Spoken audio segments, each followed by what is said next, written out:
आयुष्यातला सगळ्यात महत्त्वाचा टप्पा म्हणजे 40 ते 60. हे वय असं असतं की आपण सगळ्या जबाबदारीतनं रिकामा झालेला असतो. मुलांना मोठं करणं, त्यांचं शिक्षण, सगळ्या जबाबदाऱ्या ज्या असतात त्या आपण ह्या मागच्या 10-15 वर्षात खूप जास्त पळलेलो असतो. पैशाच्या मागं, सुखाच्या मागं, मुलांच्यासाठी, घरासाठी, संसारासाठी सगळं केलेलं असतंय.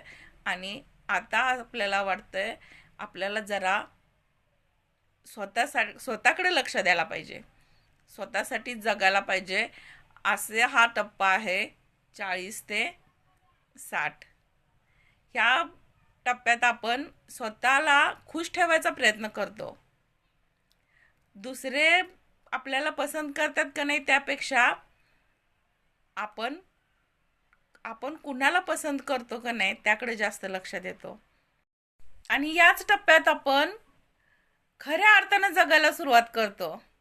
आतापर्यंत आपण जगलो ते दुसऱ्यांसाठी, लोक काय म्हणतील, सगळा ह्या 10-15 वर्षाचा अनुभव आपल्या गाठीशी असतो.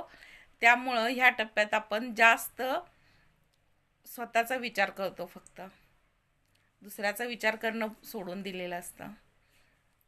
ह्या 40 ते 60 ह्या वयोगटाचे जे आहेत ना, त्यांना आपण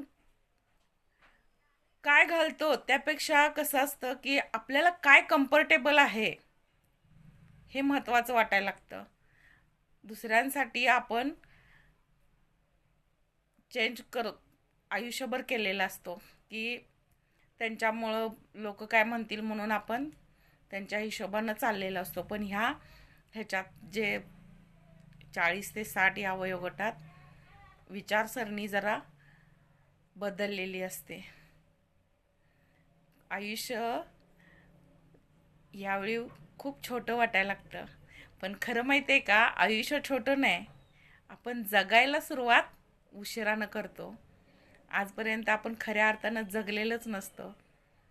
तर अशा सगळ्यांना हा व्हिडिओ शेअर करा जे 40 ते 60 वयोगटात आहेत आणि जे आत्ता जगायला सुरुवात करतात. त्यांनी खुश राहा, आनंदी राहा. असेच म्हणजे नवनवीन प्रयत्न करत राहा स्वतःला खुश ठेवण्यासाठी. आणि आरोग्याकडे जास्त लक्ष द्या, कारण ह्या टप्प्यात आपलं आरोग्य चांगलं राहणं हेच लय मोठी देणगी आहे आपल्यासाठी. आरोग्य आणि खुश आनंदी आनंद, आरोग्य ह्या दोन गोष्टी ह्या टप्प्यात खूप महत्त्वाच्या आहेत. सगळ्यांसाठी माझ्याकडून तुम्हाला नवीन आयुष्याची सुरुवात करायला खूप शुभेच्छा. हा व्हिडिओ जास्तीत जास्त शेअर करा, लाईक करा, कमेंट करा आणि कमेंटमध्ये जरूर तुमचे अनुभव सांगा, जेणेकरून मी तुमच्यापर्यंत ते अनुभव पोचवू शकेन.